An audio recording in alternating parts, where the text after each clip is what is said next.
ನಮಸ್ಕಾರ ಸ್ನೇಹಿತರೆ, A V Organics ಫ್ಯಾಮಿಲಿಗೆ ಸ್ವಾಗತ. ಆರ್ಗ್ಯಾನಿಕ್ ಫಾರ್ಮಿಂಗ್ನಲ್ಲಿ ಇವತ್ತು ದಿನ 7. ಪ್ರೀವಿಯಸ್ ವಿಡಿಯೋನಲ್ಲಿ ನಾವು 8 ಪಾತಿಗಳನ್ನ ಮಾಡಿದ್ವಿ. ಇವತ್ತು ಆ ಮಣ್ಣನ್ನು ಸಾವಯವವಾಗಿ ಹದ ಮಾಡಿಕೊಳ್ಳೋಣ. ಹಾಗೆ ನಾನೇ ಸ್ವಂತವಾಗಿ ಒಂದಷ್ಟು ವಿಷಯಗಳನ್ನ ಸಂಗ್ರಹಿಸಿ ಒಂದು ಸಾವಯವ ಲಿಕ್ವಿಡ್ ಫರ್ಟಿಲೈಸರ್ನ ಮಾಡ್ಕೊಂಡಿದ್ದೀನಿ.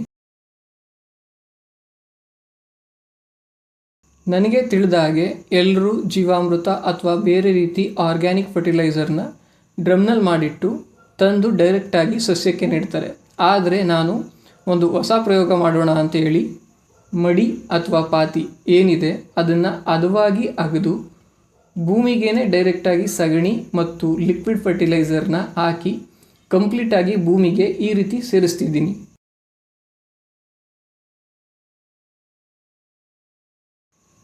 ಹೀಗೆ ಭೂಮಿನ ಹದ ಮಾಡುವಾಗ ನನಗೆ ಹಾವು ಕಚ್ಚಿಬಿಡ್ತು. ಮುಂದೇನಾಯಿತು ನೆಕ್ಸ್ಟ್ ವಿಡಿಯೋದಲ್ಲಿ ನೋಡಿ. ಧನ್ಯವಾದ.